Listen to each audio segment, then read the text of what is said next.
Hello viewers, আপনাদের সবাইকে welcome করছি এনিগমা টিভির প্রতি সপ্তাহের আয়োজন দ্য উইকেন্ডে। আপনাদের সাথে পুরো সময় জুড়ে আছি আমি তমা রশিদ। সপ্তাহে ঘটে যাওয়া গুরুত্বপূর্ণ ঘটনাসমূহ নিয়ে সাজানো হয়েছে আমাদের আজকে দ্য উইকেন্ড। আমাদের সঙ্গেই থাকুন।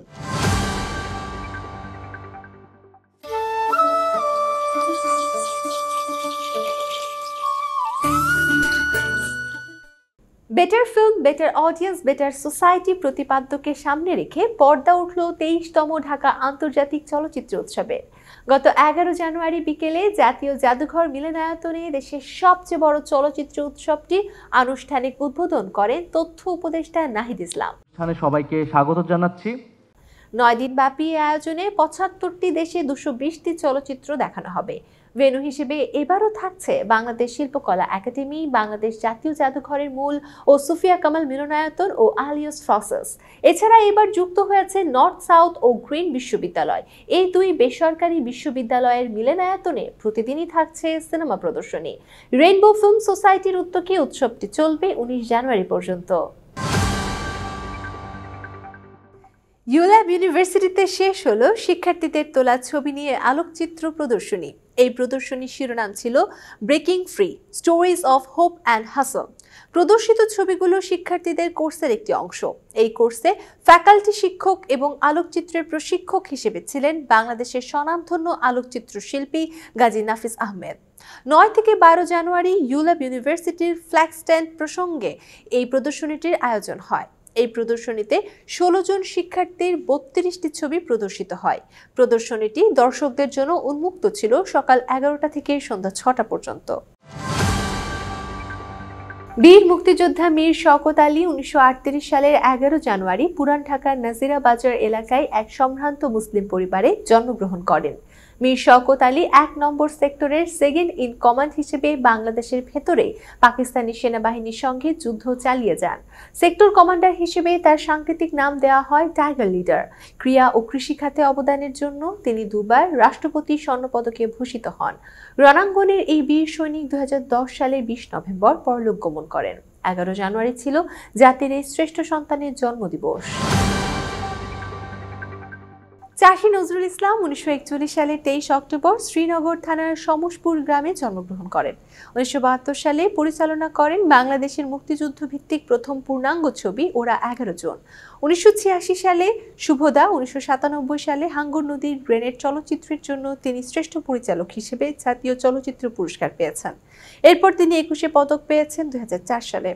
গুণী এই চলচ্চিত্র নির্মাতা 2015 সালের 11 জানুয়ারি মৃত্যুবরণ করেন। 11 জানুয়ারি ছিল এই কিংবদন্তির প্রয়াণ দিবস। শেফালী ঘোষ ছিলেন একজন বাংলাদেশি আঞ্চলিক গানের কিংবদন্তি শিল্পী। তিনি 1941 সালের 11 জানুয়ারি চট্টগ্রামের বোয়ালখালী উপজেলার কানুনগোপাড়ায় একটি বাঙালি কায়স্থ পরিবারে জন্মগ্রহণ করেন। প্রায় 5 দশকের সঙ্গীত জীবনে তিনি প্রায় সহস্রাধিক গান গেয়েছেন। শেফালী ঘোষ জীবনদশায় 3টি এবং মৃত্যুর পর একটি জাতীয় পুরস্কার পান। 2006 সালে 21 পদক অর্জন করেন তিনি। 2006 সালের 31 ডিসেম্বর শেফালী ঘোষ মারা যান। 11 জানুয়ারি ছিল এই কিংবদন্তির জন্মদিবস।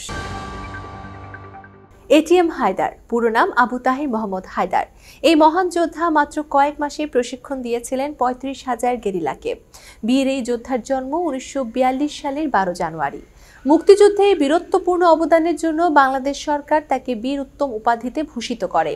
7 নভেম্বর 1975 ভোর রাতে শেরেবাংলা নগরে সশস্ত্র বাহিনীর কতিপয় বিপদগামী সদস্যদের হাতে নিহত হন মুক্তিযুদ্ধের এই বীর সেনানী। 12 জানুয়ারি ছিল এই বীর মুক্তিযোদ্ধার জন্মদিবস। বাংলা চলচ্চিত্রের ইতিহাসে কৌতুক অভিনেতা হিসেবে দিলদারের তুলনা তিনি নিজেই। 1945 সালের 13 জানুয়ারি চাঁদপুর জেলার সদর উপজেলার শাহতলী গ্রামে জন্মগ্রহণ করেন দিলদার। দিলদারের তুমুল জনপ্রিয়তা দেখে তাকে নায়ক করে নির্মাণ করা হয়েছিল আব্দুল্লাহ সিনেমা। 2003 সালে সেরা কৌতুক অভিনেতা হিসেবে তুমি শুধু আমার চলচ্চিত্রের জন্য জাতীয় চলচ্চিত্র পুরস্কার লাভ করেন দিলদার। 2003 সালের 13 জুলাই 58 বছর বয়সে মৃত্যুবরণ করেন এই কৌতুক অভিনেতা। 13 জানুয়ারি ছিল এই কিংবদন্তির জন্মদিবস। সেলিম আল দীন বাংলা ভাষার আধুনিককাল পর্বের অন্যতম নাট্যকার। তিনি 1949 সালের 18 অগস্ট ফেনী জেলার অন্তর্গত সোনাগাজী উপজেলার সেনেরখিল গ্রামে জন্মগ্রহণ করেন। তিনি নাসির উদ্দিন ইউসুফ পরিচালিত ৭১-এর যিশু চলচ্চিত্রের সংলাপ রচনার জন্য জাতীয় চলচ্চিত্র পুরস্কার অর্জন করেন। তার নাটকের গল্প নিয়ে নির্মিত হয়েছে একাধিক চলচ্চিত্র, যেমন চাকা, কীর্তনখোলা। ২০০৮ সালের ১৪ জানুয়ারি তার মৃত্যু হয়। ১৪ জানুয়ারি ছিল এই কিংবদন্তির প্রয়াণ দিবস। খান জয়নুল ছিলেন একাধারে নাট্য সংগঠক, মঞ্চবেতার ও টিভি অভিনেতা, নাট্যকার, কাহিনী ও সংলাপ লেখক। জনপ্রিয় এই অভিনেতার জন্ম ১৯৩৬ সালের ৪ জুলাই মুন্সিগঞ্জের লোহজং থানার রানাদিয়া গ্রামে। ১৩ নং ফেকু ওস্তাগার লেন চলচ্চিত্রের মাধ্যমে বাংলা চলচ্চিত্রে অভিষেক ঘটে তার। ৪২ বছরের জীবনে খান জয়নুল অর্ধশত সিনেমাতে অভিনয় করেন। খ্যাতিমান এই অভিনেতা ১৯৭৮ সালের ১৫ জানুয়ারি মৃত্যুবরণ করেন।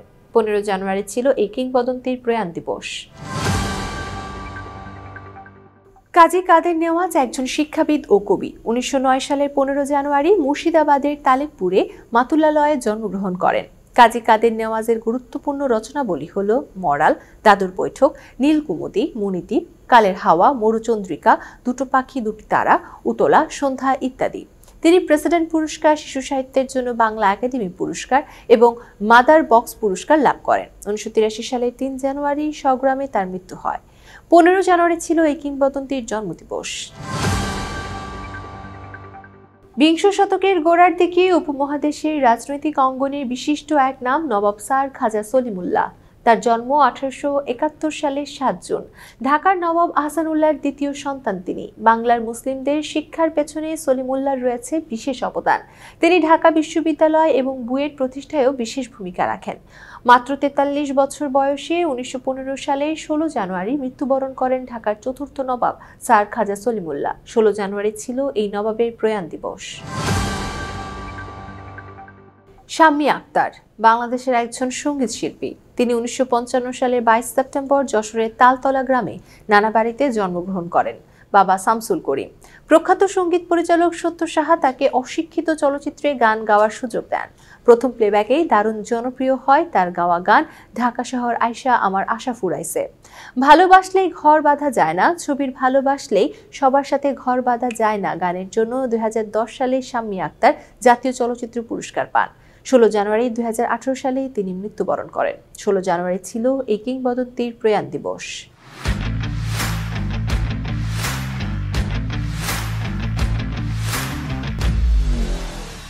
ব্যাট বলের লড়াইয়ে জমে উঠেছে Bangladesh premier league BPL. Dhaka এবং সিলেট পর্ব শেষে ৪ ছক্কার ঝনঝনানি এখন চট্টগ্রামে। ৭ ম্যাচের সবগুলো জিতে শীর্ষে আছে রংপুর রাইডার্স। এদিকে ৭ম ম্যাচে প্রথম জয়ের দেখা পেয়েছে ঢাকা ক্যাপিটালস। ব্যাটারদের মধ্যে সিলেটের জাকির হাসান ৬ ম্যাচে ১৪৯.৪০ স্ট্রাইক রেটে ২৫১ রানের সবার উপরে আছেন। আর বোলিংয়ে ৬ ম্যাচে ১৪ উইকেট নিয়ে শীর্ষে দুর্বার রাজশাহীর তাসকিন আহমেদ। তবে বিপিএল ছাপিয়ে চ্যাম্পিয়ন লিগ স্কোয়াডে লিটন দাসের বাদ পড়া ও পারভেজের অন্তর্ভুক্তি ক্রিকেট অঙ্গনে আলোচনার ঝড় তুলেছে বাংলাদেশ স্কোয়াড নিয়ে। এদিকে বছরের প্রথম এল ক্লাসিকোতে রিয়াল মাদ্রিদকে ৫-২ গোলে উড়িয়ে স্প্যানিশ সুপার কাপের ট্রফি জিতেছে বার্সেলোনা। সব টুর্নামেন্ট মিলিয়ে কাতালানদের এটি ১০০তম ট্রফি।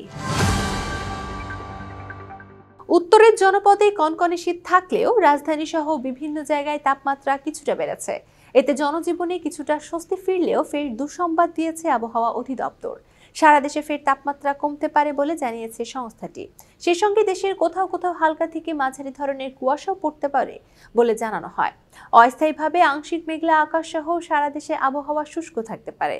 সারা দেশে রাতের তাপমাত্রা সামান্য হ্রাস পেতে পারে এবং দিনের তাপমাত্রা প্রায় অপরিবর্তিত থাকতে পারে। এবার দেখে নিই আগামী সপ্তাহে দেশের ৮ বিভাগের আবহাওয়ার পূর্বাভাস।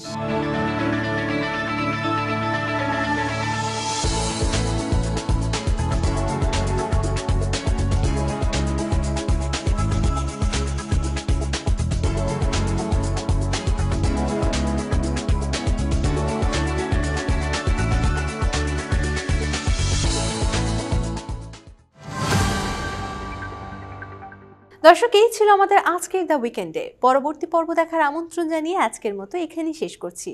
সেই পর্যন্ত সবাই ভালো থাকুন, সুস্থ থাকুন, এনিগমা টিভির সঙ্গেই থাকুন। আল্লাহ হাফিজ।